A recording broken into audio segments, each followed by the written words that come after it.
La energía eléctrica es luz, es movimiento, es comunicación, es salud, es desarrollo, es educación, es tecnología.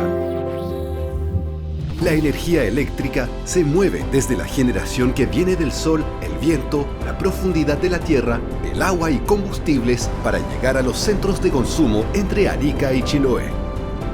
En el Coordinador Eléctrico Nacional, tenemos un equipo de profesionales que supervisan la operación del sistema, procurando que todo este movimiento se realice preservando la seguridad de suministro con la operación más económica posible y garantizando el acceso abierto a las redes. Bienvenidos a las actividades del Coordinador Eléctrico.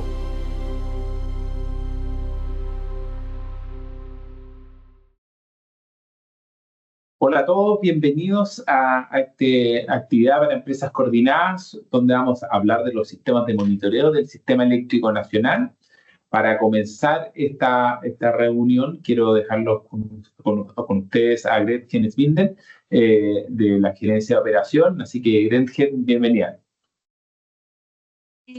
Hola, buenas tardes a todos, bienvenidos a este webinar.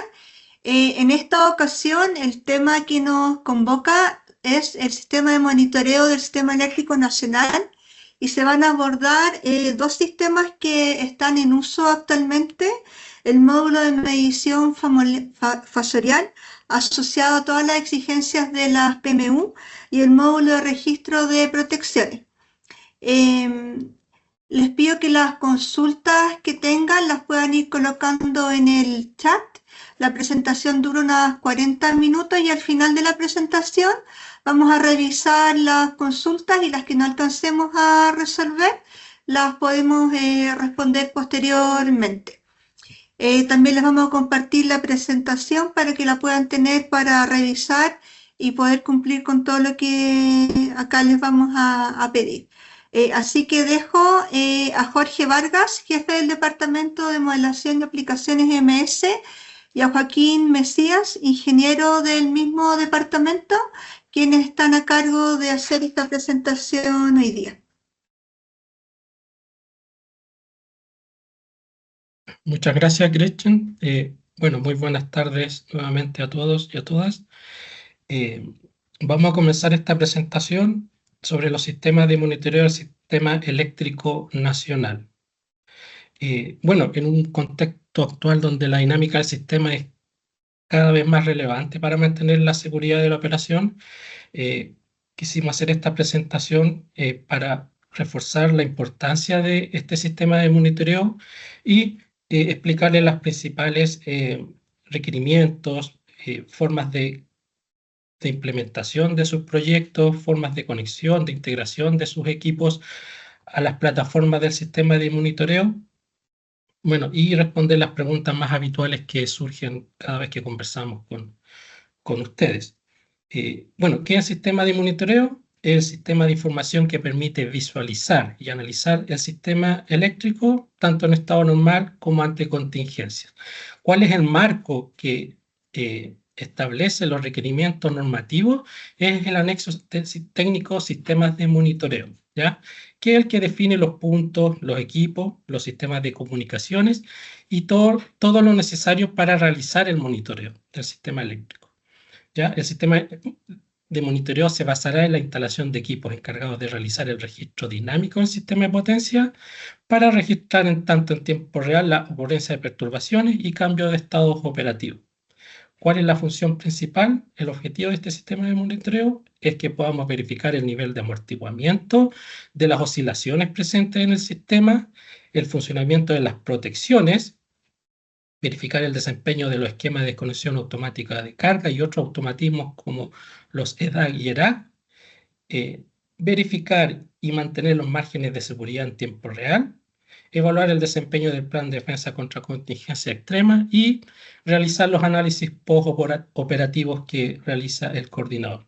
Aquí a la derecha en este esquema se resume el sistema de monitoreo. Como verán, está compuesto por 3 módulos. El módulo de registro de señales, que conocemos todos como el SITR o el sistema SCADA. el módulo de registro de protecciones eléctricas y el módulo de medición fasorial. Como indicó Gretchen, estos dos últimos módulos son los que abordaremos en esta presentación. Pasemos al módulo de medición fasorial. Bueno, el objetivo de este módulo es disponer de las mediciones de fasores de tensión y corrientes para los puntos de monitoreo que defina el coordinador. El módulo de medición fasorial está compuesto por los siguientes equipos en general. Las PMU, encargados de tomar las medidas de terreno, el sistema de sincronización basado en GPS, fundamental para poder realizar análisis de la dinámica del sistema, concentradores de datos locales o PDC locales, cuya función es recibir la información de los PMU, procesarla, corregir data y reenviarla hacia los PDC corporativos, los canales de comunicación que deben ser dedicados y el software para análisis que dispone el coordinador. Esta es la arquitectura actual que tiene el sistema de monitoreo basado en fasores que cuenta el coordinador. Partamos de abajo hacia arriba, están los puntos de monitoreo o PMUs, los cuales a través de canales de comunicación, ya sea a través de PDC locales o directamente a través de los sistemas de comunicación hacia los PDC corporativos, envían la información. Actualmente tenemos en el sistema 5 PDC locales o concentradores locales que son propiedad de Transelec, un PDC que es el de crucero, propiedad del coordinador, pero que está pronto a ser dado de baja, y algunos otros coordinados han implementado sus PDCs locales también, como en el mainstream, hacia, como les digo, el PDC corporativo del coordinador que está en el data center de Enea.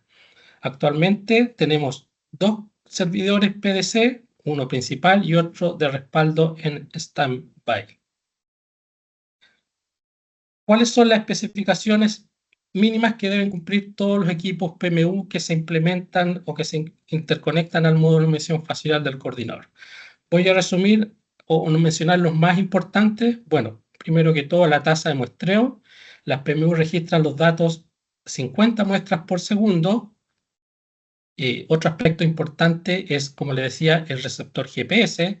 Es fundamental que los datos estén sincronizados y en caso de que utilicen un reloj externo al equipo PMU, este deberá ser sincronizado a través de los puertos IRIC-B. ¿Ya?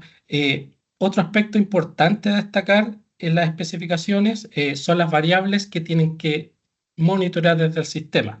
Básicamente son las magnitud y ángulo de la tensión y de la corriente para las tres fases, además de la frecuencia y la tasa de cambio de frecuencia o ROC-OFF.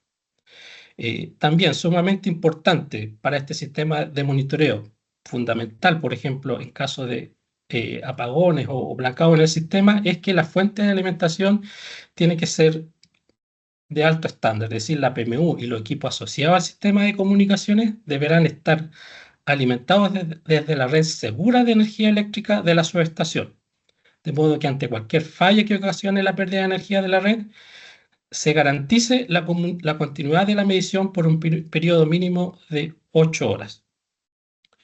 Otro aspecto importante que quiero destacar de las especificaciones es que las señales de tensión desde los TP tienen que ser redundantes, ¿ya? El coordinador debe implementar una solución conmutadora que permita integrar ambas señales de tensión y que opere bajo la siguiente lógica. Cuando hablo de ambas señales de tensión me refiero a desde ambas barras, cuando la subestación dispone ambas barras. Por ejemplo, ante la no detección de la medida de tensión en una de las barras, el dispositivo debe recibir automáticamente la medida de tensión desde la segunda barra. Adicionalmente, es importante considerar que las empresas coordinadas deben habilitar un enlace de comunicación destinado a la transmisión de datos fasoriales entre ya sea la PMU y el PDC local o entre la PMU y el PDC corporativo.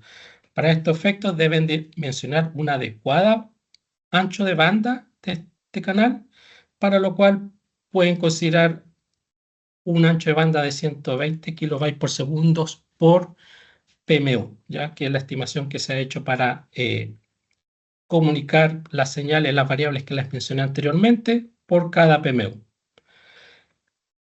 Otro aspecto importante también es que cuando una línea, un paño de línea de transmisión requiera conectar una PMU y esa línea cuente con una compensación serie o un reactor, en la imagen superior derecha le mostramos cuáles son los puntos en que debe estar midiendo la PMU, es decir, la tensión desde la barra y el TP o la medición de corriente entre el reactor y el condensador serie.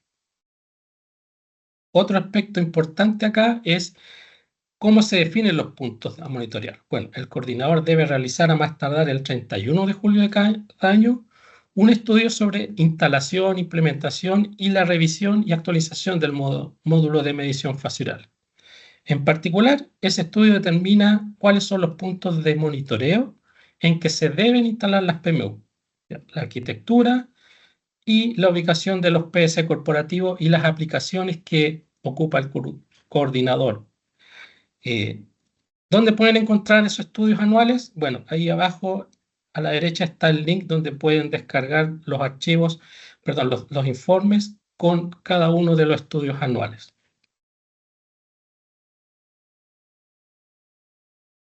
Ahora quiero continuar con los puntos de monitoreo, pero detenerme en los criterios que se determinaron para definir cuáles son los puntos de monitoreo. En primer lugar, nos interesa monitorear aquellos puntos donde podamos detectar oscilaciones de potencia, tensión y frecuencia, tanto que hayan aparecido en estudios como en la operación real del CEN. Además, nos interesa monitorear las restricciones del sistema de transmisión y fenómenos de estabilidad dinámicos. La frecuencia eléctrica es otro de los criterios definidos para definir un punto de monitoreo, en particular monitorear los planes de defensa contra contingencias críticas, contra contingencias extremas y instalaciones de transmisión que tengan un impacto relevante en la operación dinámica del sistema. Para efectos del PRS también es necesario monitorear cada una de las islas que es posible implementar a través del plan de recuperación de servicio. Otro aspecto importante también es el monitoreo de las unidades de generación que cuentan PCS, ¿ya? Y que participan en un modo de oscilación presentes en el CEN. En particular, acá es importante detenernos en los requerimientos de necesidad de monitorear toda la generación o el parque generador que esté en operación en todo momento. Para ello, se ha definido que toda instalación de generación con capacidad mayor o igual a 9 MW, ya sea tipo síncrona, RV o de almacenamiento, debe ser monitoreada a través de PMUs. Además, en los últimos estudios 2025 se definieron la necesidad de monitorear carga en transformadores primarios de distribución que cuenten con una generación de PMGD inmersa en esa subestación mayor a 20 MW. Así como tenemos la necesidad actual de monitorear todo el sistema de transmisión de 500 cables. Haciendo un zoom en el monitoreo de instalaciones en generación, acá tenemos distintos casos que deben considerar al momento de implementar las PMU. Para efectos de las centrales síncronas, deberán instalar una PMU en bornes de cada unidad, ¿ya? Esto, particularmente para el caso de centrales síncronas compuestas por unidades muy pequeñas o naves de unidades, como pueden ser las naves de motores diésel, por ejemplo, solamente deberán instalar un punto de monitoreo para toda la central. En particular, si pone un controlador de planta, lo ideal es que esa PMU esté en el punto donde controla dicho controlador. Para el caso de los parques renovables, también debe instalar un punto de monitoreo en el punto de control del PPC. En el caso de centrales de almacenamiento standalone, de la misma manera, deberán instalar un punto de monitoreo en el punto de control del PPC. Y finalmente, para el caso de centrales con capacidad de almacenamiento, deberán instalar una PMU en el punto de control de la central correspondiente a la fuente primaria y el otro punto de monitoreo deberá estar en el punto de control del sistema de almacenamiento.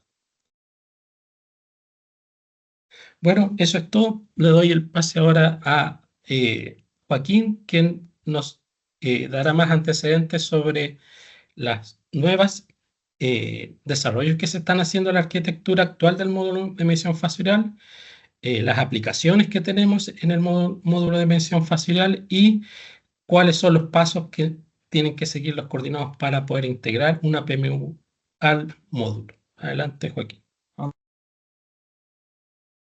Fasorial. Una etapa primero que consta de un aumento de capacidad de almacenamiento del data center DNA mediante un PDC de modo virtual, y una etapa 2 que es la que impacta más a los coordinados, donde se les solicita un doble enlace con dirección hacia el índice. Esto busca aumentar la alta disponibilidad de los datos de medición fasorial. La fecha estimada para esta etapa 2 es el segundo semestre de 2026. Otro punto importante del estudio de este año es que las modificaciones a la arquitectura del módulo y para efectos de facilitar la comunicación de la información, se definieron que al menos uno de los dos enlaces de las PMU deberá ser directo a uno de los PDC corporativos del coordinador. Los coordinados podrán implementar PDC locales propios para poder comunicar sus PMU, y ambos enlaces requeridos con la futura arquitectura deberán considerar canales independientes. En el caso particular de los PDC locales de Transelec, Transelec envió un plan de trabajo para aumentar la capacidad actual de sus PDC locales. Maitencillo a diciembre de este año, Alto Jahuel a enero de 2026, Charrúa a noviembre de este año, Ancoa a febrero de 2026 y Norte Grande en la subestación Encuentro a marzo de 2026. También Transelec entregará coordinados procedimientos para definir órdenes de conexión y prelación a sus PDC locales. Establecerá exigencias o estándares técnicos para la integración de PMU a sus PDC locales, exigencias de ciberseguridad, puntos de frontera de responsabilidad de Transelec y de coordinados y requisitos de conexiones para las comunicaciones con los coordinados. Finalmente, la función de sincronización de datos fuera de línea, que se solicita en el estudio, a PDC locales será opcional con esta nueva arquitectura, dado que es redundante, vale decir, si se pierde el enlace de comunicaciones, se enviarán los datos por el otro enlace. Bueno, el proceso de integración de PMU consta de 5 etapas. Aquí se desglosan cada una, donde la responsabilidad del coordinado es la siguiente. El coordinado implementa una PMU o implementa un PDC local si corresponde. Luego el coordinado debe adquirir licencias. Para eso debe tomar contacto con la casilla techscada, @coordinador.cl, en la cual tiene dos opciones: adquirir licencias para integrar a un PDC corporativo, que eso es un sobrecargo de un 30% de la licencia, o adquirir licencias para integrar un PDC local si corresponde.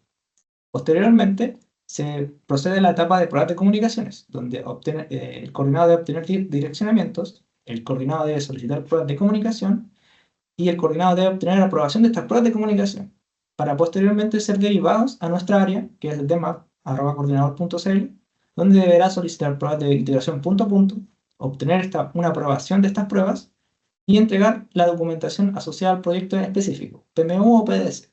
Finalmente, se finaliza la etapa de integración con una evaluación de calidad de información de 24 horas, donde el coordinador aprueba la implementación.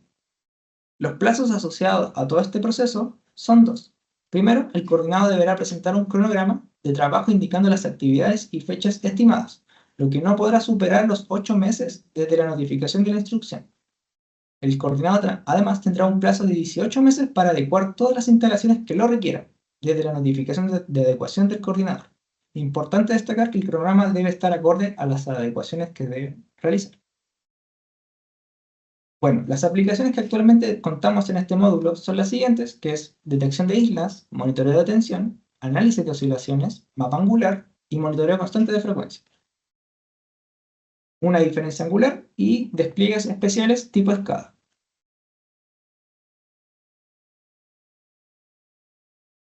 Bueno, eso con respecto al módulo de medición fasorial.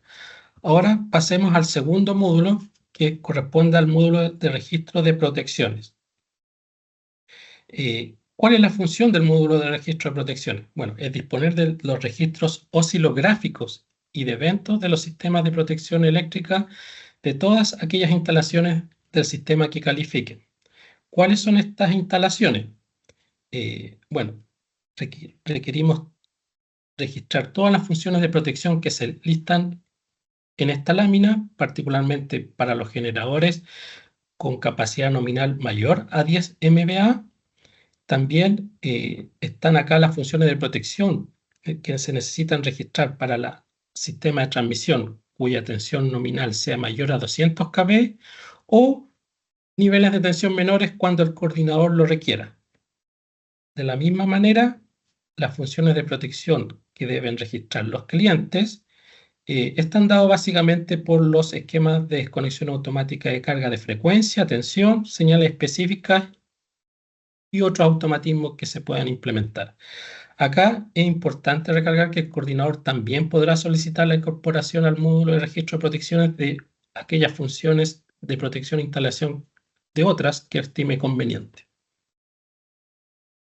Esta es la arquitectura básica que tiene el módulo de registro de protecciones, donde básicamente cada una de las protecciones se extrae la información de los registros oscilográficos y se almacena localmente en un concentrador que dispone cada coordinado.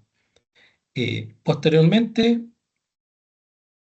por un lado, hay un concentrador de registros de eventos que el coordinador tiene a disposición para que los coordinados suban esta información, y también el anexo técnico establece que el coordinador debe tener un acceso remoto a la información de ciertas protecciones que vamos a detallar en esta presentación.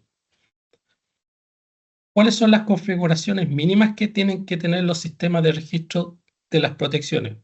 Básicamente, tasa de muestreo, la cual debe ser de al menos 16 muestras por ciclo. El arranque del registro debe ser gatillado por cualquier elemento que pueda hacer operar la protección. La estampa de tiempo, bueno, obviamente sincronizada mediante GPS. Los tiempos totales de registro deben ser de 25 ciclos al menos, con tiempos de pre y post falla de 15 y 10 ciclos al menos respectivamente. Otro aspecto importante que quiero destacar acá es que las magnitudes monitoreadas ya deben ser registradas en valores primarios. Acá existe un estándar de registro de información de protecciones, que es el que debe ser considerado para efectos de extraer la información desde las protecciones, que es el registro, que es el formato común para el intercambio de datos transitorios denominado COMTRE.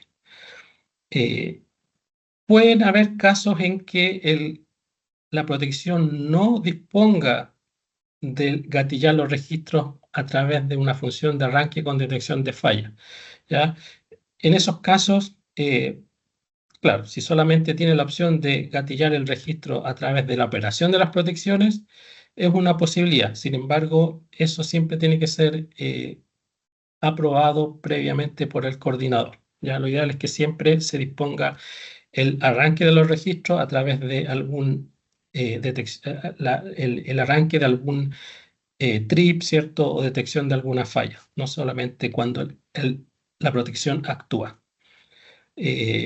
Otro aspecto importante, que muchas veces las protecciones no permiten o no cuentan con un registrador interno de eventos. Bueno, pueden usar registradores externos, pero siempre con la precaución de que cumplan esta misma configuración que ya les mencioné, y que los puntos de medida donde obtienen las medidas de corriente y tensión sean los mismos que los que están siendo considerados para el relé o sistema de protección.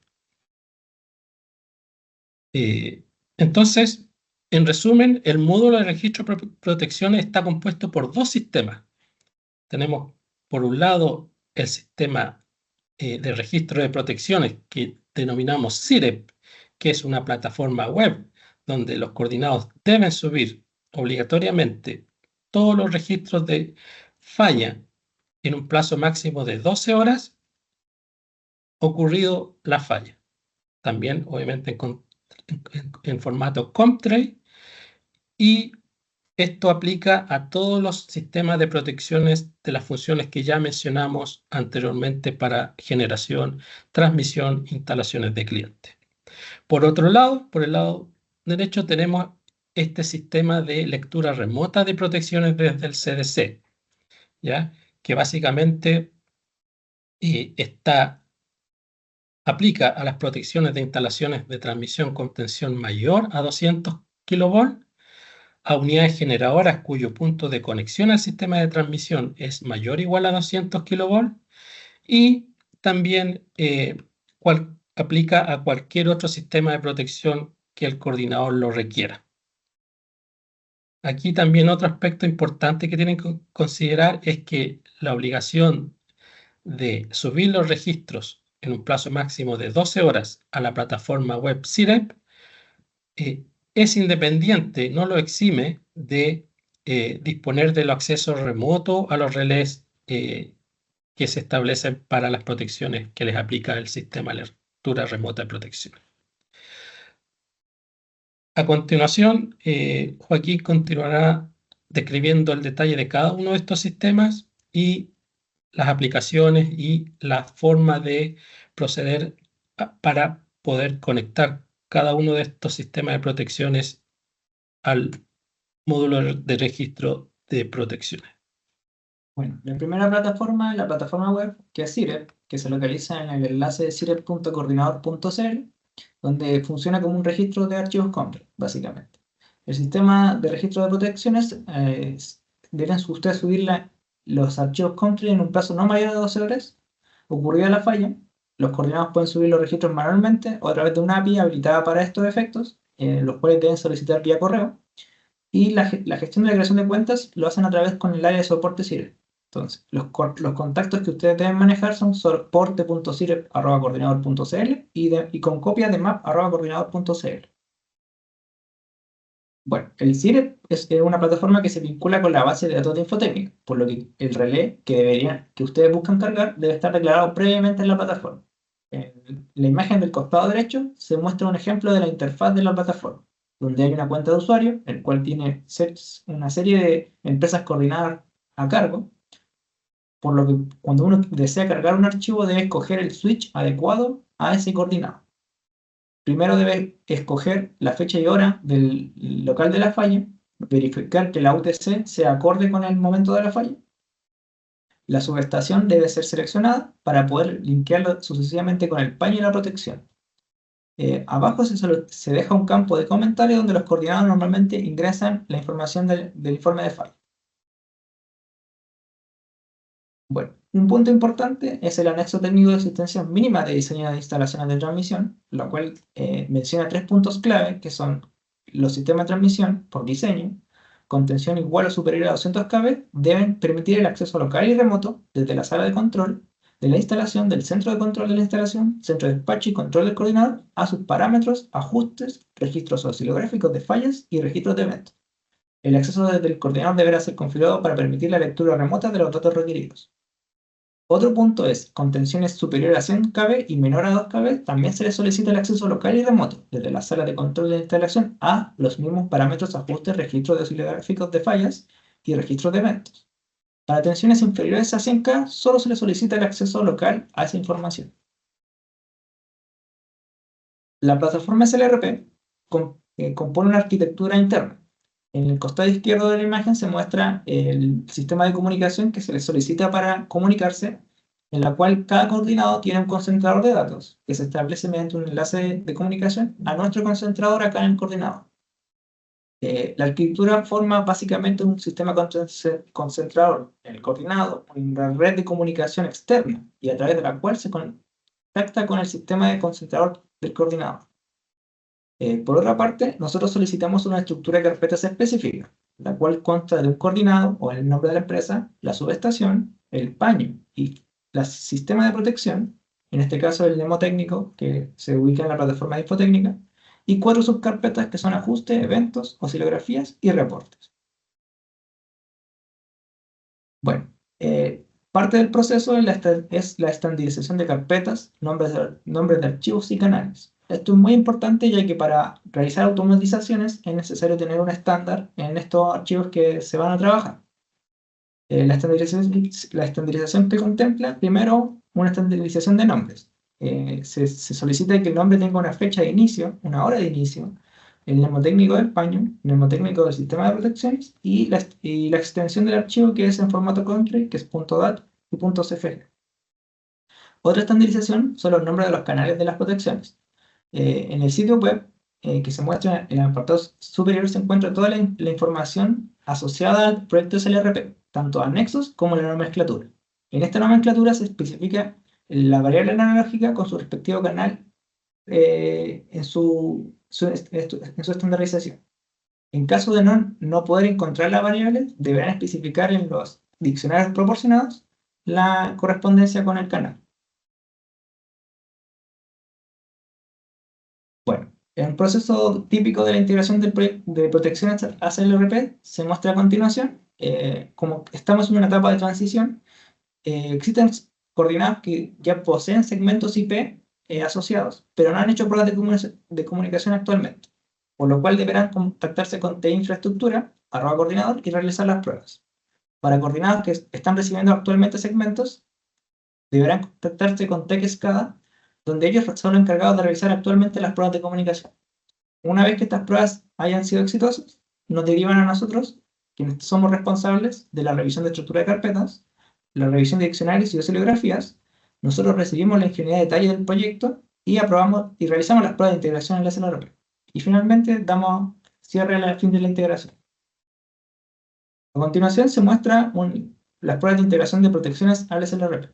El coordinado primero levanta una solicitud vía Neomante, nos notifica a nosotros los días y horarios de la solicitud y nosotros solicitamos al coordinado vía correo que rellene una planilla con los tiempos en las pruebas que van a realizar. Estos tiempos básicamente son el tiempo requerido en que el coordinador sincroniza el concentrador local del coordinador y queda almacenado en el concentrador del coordinador, es de 1 minuto, y el coordinador tiene un tiempo requerido en que ocurre la falla y queda almacenado en su concentrador de 1 minuto. Después esa información nos las hacen llegar vía correo, nosotros revisamos los resultados y emitimos los resultados de las pruebas, terminando el ciclo del proceso de una prueba. Finalmente, las aplicaciones de este módulo son las que nos permiten realizar automatizaciones y análisis en las fallas. En las imágenes que se muestran, se muestra el aplicativo Zafir, el cual realiza análisis sobre el sistema de transmisión, donde es posible desglosar la sucesión de eventos de una falla, poder visualizar la oscilografía en línea y determinar el punto de localización de una falla y así al mismo tiempo clasificar. Bueno, eso ha sido el módulo de registro de protecciones. Gracias por su participación. Y procedemos. Muchas gracias por su atención. Eso ha sido la presentación y bueno, damos inicio a las preguntas, consultas que puedan tener. Ahí voy a leer una pregunta, Jorge, que está Ya. en el chat primero y después podemos dar la palabra por si hay más consultas. Una pregunta que hace José Rosales. Pregunta dónde puede conocer el listado de las señales que tiene que entregar el coordinador y qué protocolo se utiliza para reportar los datos. Supongo que se refiere al módulo de medición fasorial.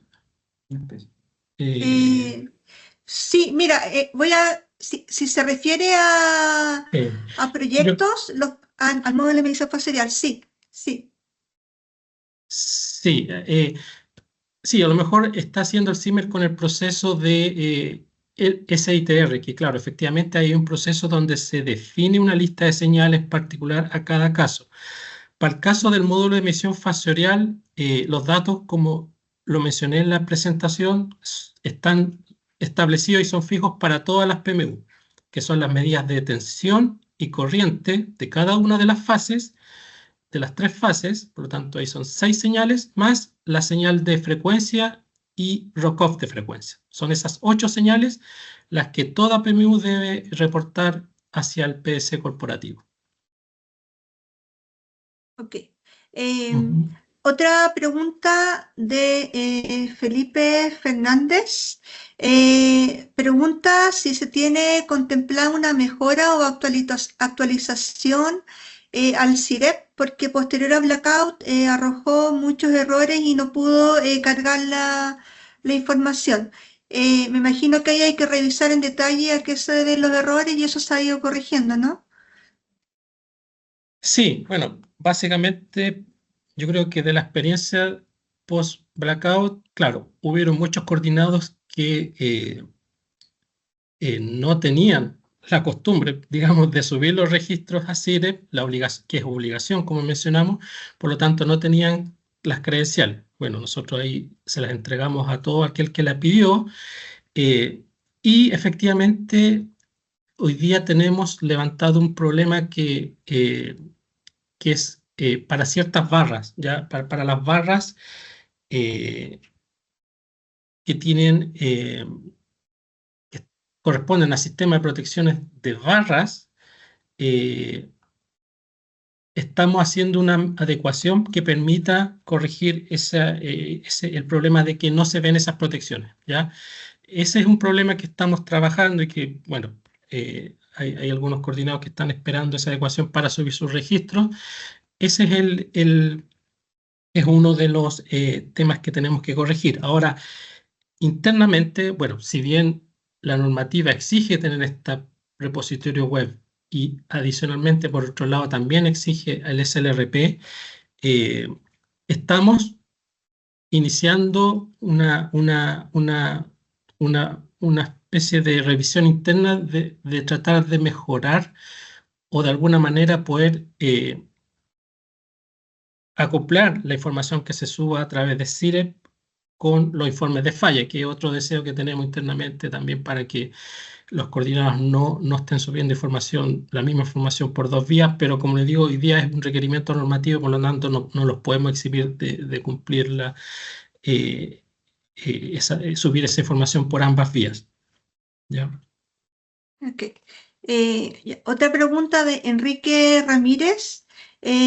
Pregunta si todas las centrales tienen que iniciar el proceso de implementación de las PMU durante el 2025 o si van a haber etapas para eso.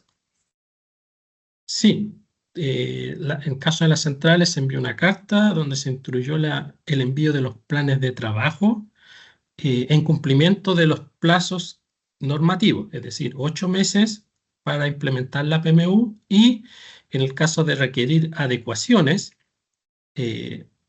son 18 meses extra, pero como mencionamos en la presentación, el plazo de las adecuaciones va a depender del grado o dificultad de las adecuaciones que haya que realizar. Por ejemplo, si un coordinador tiene que invertir en TP, TC, que requieren una inversión mayor y obviamente un tiempo mayor, se justifican tiempos mayores que pueden llegar a los 18 meses, ¿ya? Pero si ya cuenta con todas las instalaciones adecuadas, ese tiempo, plazo de adecuación, en ningún caso esperamos que sean 18 meses también, sino que tiene que ser proporcional al grado de las adecuaciones. Ya. Otra pregunta de José Valdés, no sé dónde será. Pregunta, dice que ellos reportan mediante el sistema de medida de transferencia económica y no el SITR. Imagino que puede que sea un PMGD, no sé a qué empresa pertenece. Sí. Y pregunta si también aplica a todo lo que se presentó para ello. Sí, muy buena pregunta porque justamente el hecho de invitar a empresas propietarias de PMGD es porque posterior a la evaluación que hicimos del blackout del 25 de febrero, requerimos la información de los PMGD, ¿ya? Y justamente, si bien hablábamos de centrales sobre 9 megawatts para cumplir con el envío de información al módulo de registro de protecciones, estamos preparando los requerimientos, primero de variables que tienen que registrar los compris de los PMGD, ¿ya? Que también fue otro de los lecciones aprendidas del blackout, donde si bien recibimos muchos COMTRES de los PMGD, la mayoría no incluía las variables mínimas necesarias para poder hacer una evaluación de su comportamiento. Por lo tanto, vamos a preparar esa información, los requerimientos mínimos que tienen que tener los registros COMTRES de los PMGD, y obviamente les vamos a instruir que se conecten sus protecciones, integren sus protecciones al sistema de lectura remota de protecciones. ¿Ya? Eso obviamente va a ser comunicado con debida antelación y dando los plazos correspondientes para que envíen su plan de trabajo y puedan integrar sus protecciones al sistema de lectura remota de protecciones. Felipe Rodríguez pregunta respecto al CIREP, si hay algún procedimiento que se pueda leer al respecto. Ahí en el sitio web hay unos documentos publicados. Te voy a compartir la ruta acá en el chat, además de esta presentación, y bueno, ahí se colocaron varios, ahí está la ruta, varios correos donde puedes hacer consultas específicas o solicitar alguna reunión si es que así lo necesitas. Ya, bueno, esta pregunta como más específica igual la voy a leer. Oscar Arriagada dice, en el caso de las protecciones que no permiten modificar los nombres de las señales de arranque o disparo en los registros COMTRADE, si se debe entregar un documento adicional para transparentar la equivalencia de esas señales. ¿Y qué sucede si los reconectadores de los PMGD no permiten integrar estas señales digitales y solo muestran a nivel de registro de evento? Bueno, en el caso de los PMGD ahí Jorge ya respondió, y en el primer caso... Sí, dentro de la documentación de este link está justamente uno de los anexos, es la nomenclatura de canales asociados, ¿ya? Es un archivo XLS donde ustedes pueden, en el caso de que su sistema de protección no permita sobreescribir el nombre de los canales de acuerdo a la nomenclatura que mostramos como ejemplo acá, ustedes nos mandan ese archivo diciéndonos el nombre de la variable, ¿cierto?, del canal propietario, a qué canal corresponde estandarizado, con el nombre estandarizado. Y así nosotros podemos después... Esto es importante porque, como les decía Joaquín, nosotros tenemos aplicativos que hacen análisis automático de las fallas. Por lo tanto, necesitamos referenciar sin error el nombre de cada canal a su correspondiente protección y fusión de protección para poder hacer este análisis automático. Por eso que es tan importante esta estandarización. Jorge Galindo consulta si el coordinado puede tener más de un PDC propio. Lo ideal es que, si nos referimos al PDC local, ¿cierto? Lo ideal es que sea uno solo, ¿ya? Por temas de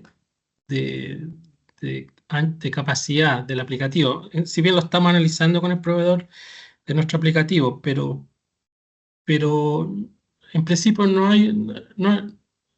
podría ser, ¿ya? Lo ideal es que lo conversemos, veamos la necesidad. Obviamente, si un coordinado que tiene instalaciones en el norte grande y otro en el extremo sur, obviamente creo que se justifica, pero lo ideal es que conversemos, ¿ya? Porque tampoco la idea acá sí. Aclara Jorge que se refiere al PDC local, gestionado por el coordinado. Perfecto, sí.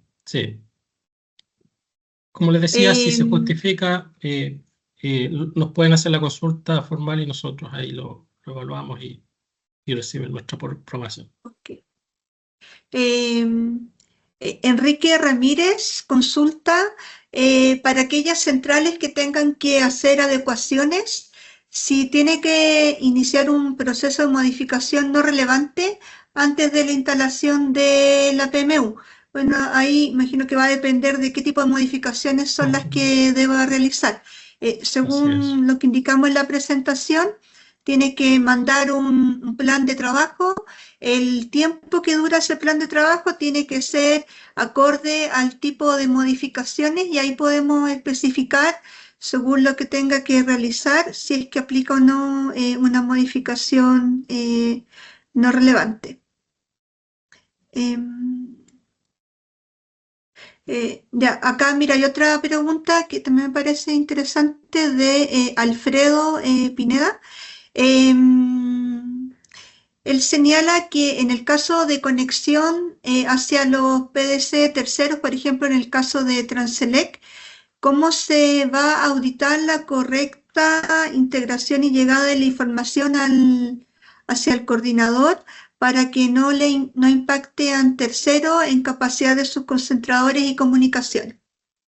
El coordinador evalúa, en este caso, el canal de comunicaciones conjunto, es decir, nosotros evaluamos la disponibilidad de acuerdo al canal de comunicaciones que nos llega. Si la información de un coordinado de una PMU llega a través de un PC local, ya sea propio o de terceros, efectivamente es una responsabilidad conjunta, en el sentido de que si se pierde la comunicación entre el PC local y el PC corporativo, afecta la disponibilidad de todos los PMU que se conectan a ese PS local, ¿ya? Eso es lo que así ya se está contabilizando.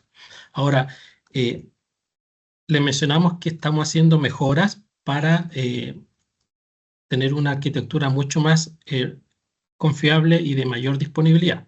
Por eso que después vamos a tener en el próximo año, probablemente en el segundo semestre, como mencionamos, un segundo data center con otro PDC corporativo de manera... Y además estamos exigiendo que al menos uno de los enlaces llegue directo desde la PMU a cualquiera de los dos data centers, ¿ya?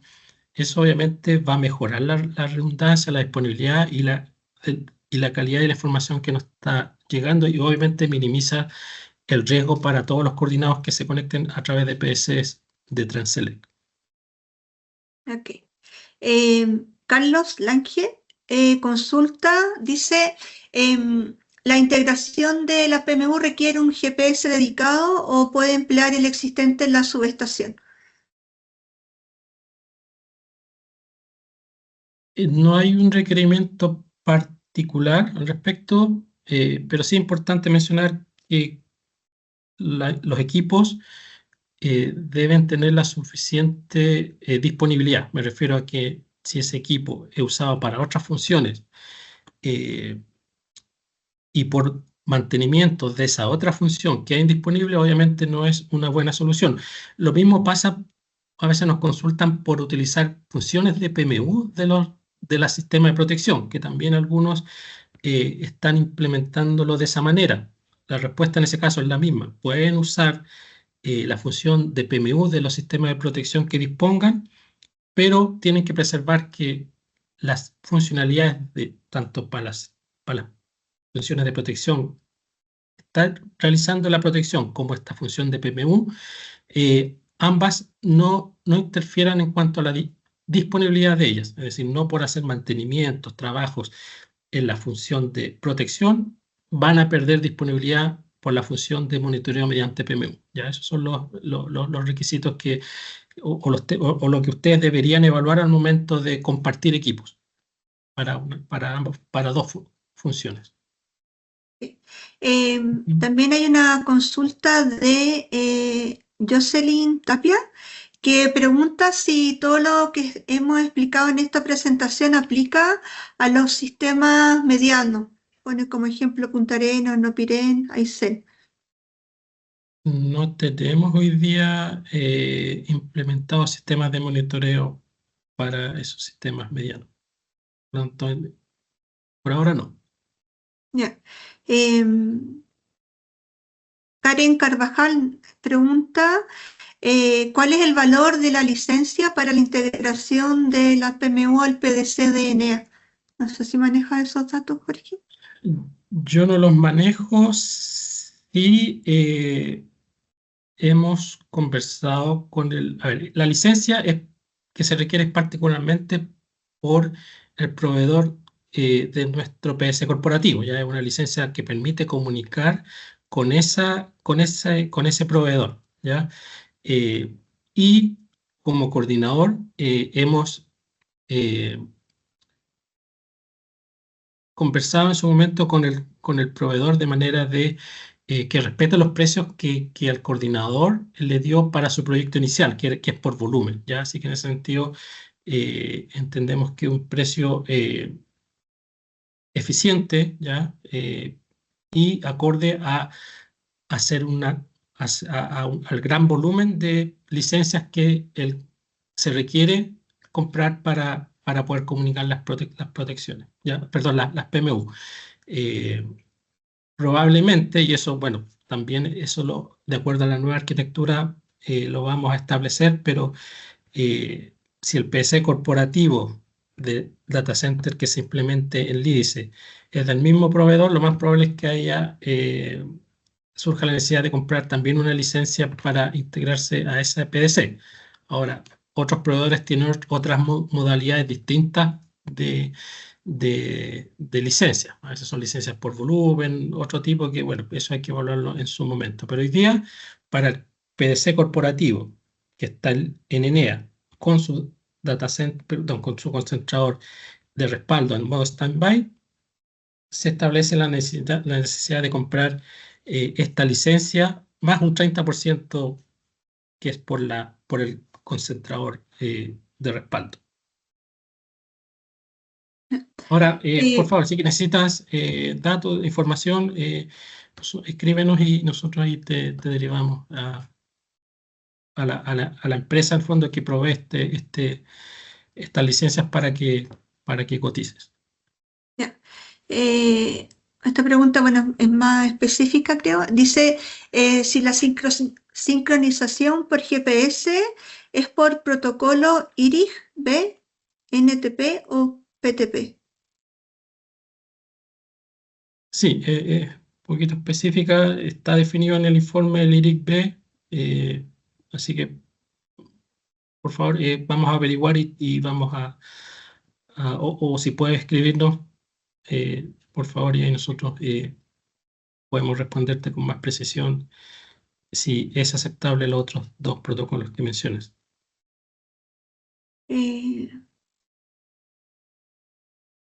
Ya, también acá hay una pregunta de Carlos Lange que consulta si hay obligatoriedad de redundancia del PDC local. No hay una obligación de un respaldo hot, ¿ya? Sin perjuicio de que las buenas prácticas dicen que uno debería tener un PDC local de respaldo en frío, ¿cierto? En caso de poder, en caso de que por alguna razón el servidor principal quede indisponible, falle, qué sé yo, tenga un problema mayor, es importante tener un respaldo en frío, ¿cierto? Que permita un reemplazo rápido del PC corporativo local, perdón, local principal. Me parece que ya las leí todas. No sé si faltará alguna pregunta, que alguien tenga una duda todavía. Igual quedamos atentos a cualquier consulta que pueda llegar. Ya, acá hay otra consulta de Jonathan González. Pregunta, en una planta térmica que cuenta con 3 unidades generadoras, de las cuales solo una supera los 9 megas y las otras 2 son menores a 9 y no entran en operación. Si el criterio normativo para las PMU se define considerando la potencia instalada total de la planta o únicamente la potencia de la unidad en operación que supera los 9 megas. Bueno, ahí no sé, ¿qué te refieres con que las otras 2 no entran en operación? En el caso que sean PMGD, tal como dijo Jorge, va a haber una especificación destinada a esas instalaciones, y en el caso de las centrales hay que distinguir las centrales que no entren en operación porque no salen despachadas, con que, no sé, pueda estar indisponible y no sé bien a qué te refieres. Si que nos puedes dar más información para poder responderte adecuadamente. Ahí complementando lo que mencionas, Gretchen, nos han llegado consultas parecidas, obviamente con nombre y apellido, y claro, esas centrales, si bien son muy poco despachadas por orden económico, sí, por ejemplo, participan o pueden ser relevantes durante la aplicación del PRS, ¿ya? Y ahí sí, con mayor razón, es relevante que tengamos el monitoreo de esas centrales. Por lo tanto, que no entren en operación frecuentemente por un tema de operación económica, no le exime de implementar el monitoreo mediante PMU. ¿Ya?